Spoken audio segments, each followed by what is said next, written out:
Thanks for joining us today. We got a short video. This bus was dropped off to us over the weekend. It's coding for several things: high soot level and fuel pressure low. When you get a low fuel pressure code, first thing you do is look at filters. So come with me. If anyone's wondering, this is a Newell motor coach. It's got the big C15 cat engine in it. Cat engines, ugh. But especially in these buses, not the biggest fan of them. I love cat equipment, but when it comes to the cat engines, these Acert engines, they're ugh. If you look at this filter that I got my hand on right here, if you look at the fuel level is all the way to the top. That is stopped completely up. The way this filter works is as this filter stops up, the level rises in there. And so when it gets all the way to the top, it's stopped all the way up. The first thing I need to do is change the fuel filter. So I'm going to simply change the fuel filter, then crank everything up, then monitor my fuel pressure, do a regen, and see if that cuts the codes off, because it could simply be a $30 fuel filter. Is the whole reason they had to leave it here. Not making any comments towards the people who left it here, or, you know, they should have known better or anything like that. But this is something that I see a lot. People don't realize, you know, how to read that filter. So I'm going to change this filter, and then I'll bring you back to show you what it looks like after it's been changed.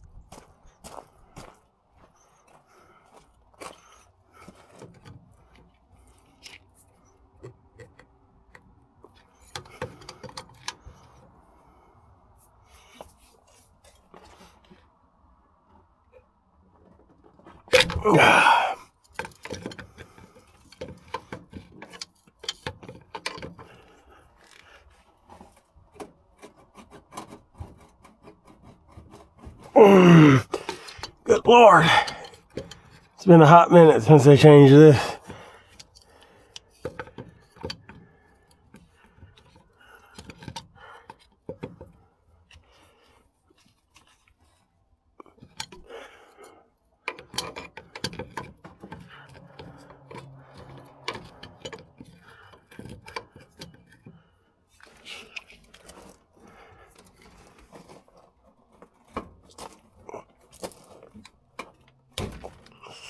Ooh, got my finger.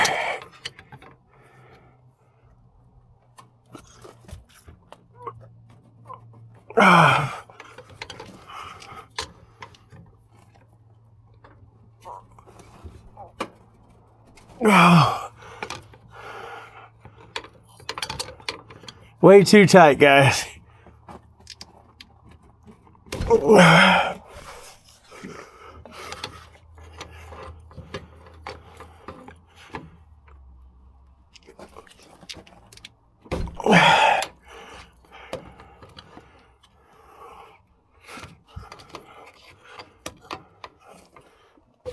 Oh, there it goes. There it goes.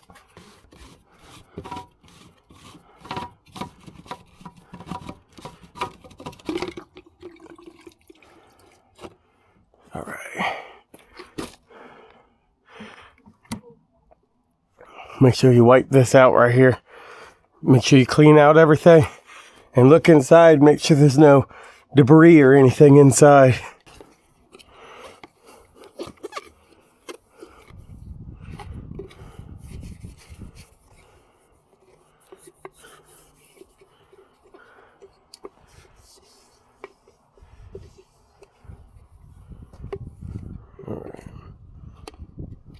To make sure you get your O-ring off. After you've got it clean, you'll open up your new cartridge. And you can see that line at the top. See where it says change filter when it reaches this level?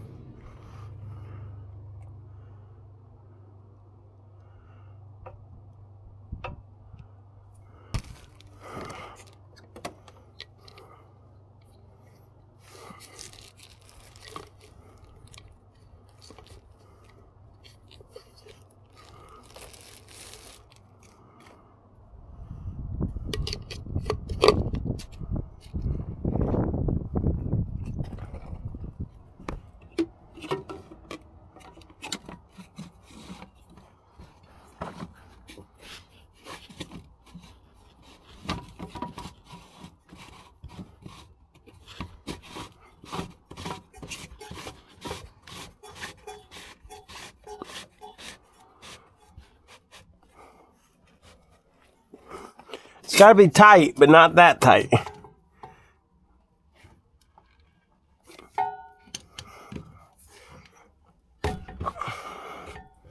So just like I like to go about maybe a half turn past hand tight.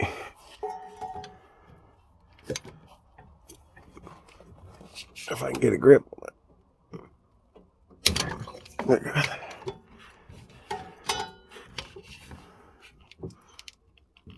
There you go. Super tight. The end of this tool is for this cap, but it won't fit on there because they've got it too close to that frame. If you can see, it's hitting that frame.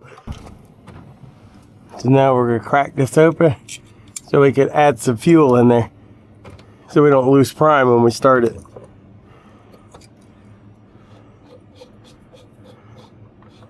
If I can get it in there. Might have to get me a jar or something. Yeah. Now you gotta fill it up with your Arizona sweet tea. I'm just kidding. This is just diesel fuel. We cleaned the bottle out.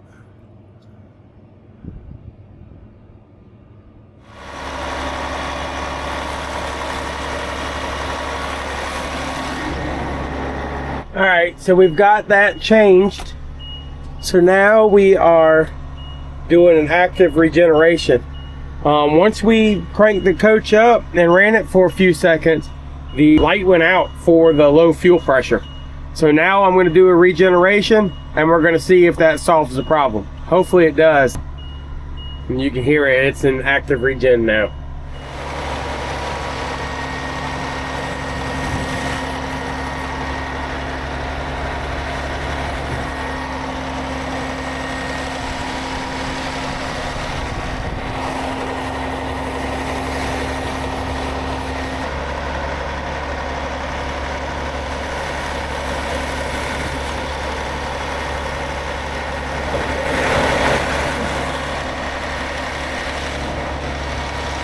Ain't fancy, it's got dual exhaust.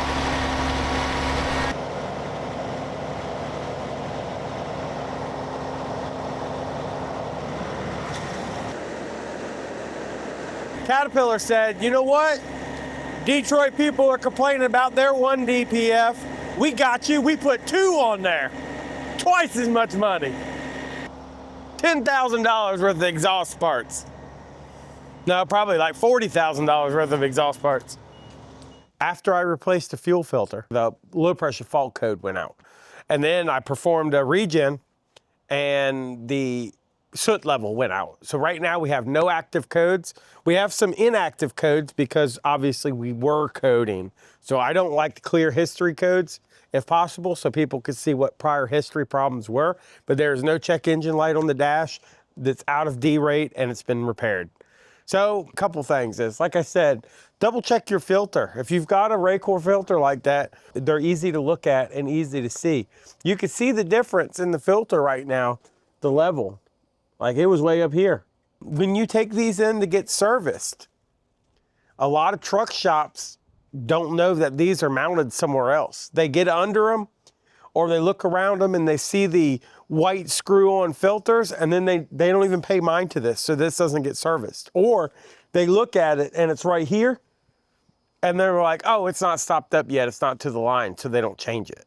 And then, you know, 1,000 miles later, it's up to the line, you need to service it. So, and this owner could have simply just got bad fuel. That is a very good possibility. Make sure you're going to good fuel stations. Don't be going to Uncle Billy's fuel station where he says, you know, he'll wash your bus and you can fill up for $2.99. You're gonna get some crappy fuel. So it costs a little bit more to get good fuel from good places, but it's worth it because it saves you repairs. So I appreciate you guys joining. I hope you like this. And remember, Wednesdays we do shorts or short videos. If that's something you like, we'll look forward to them on Wednesdays. I'll see you on the next one. Appreciate it.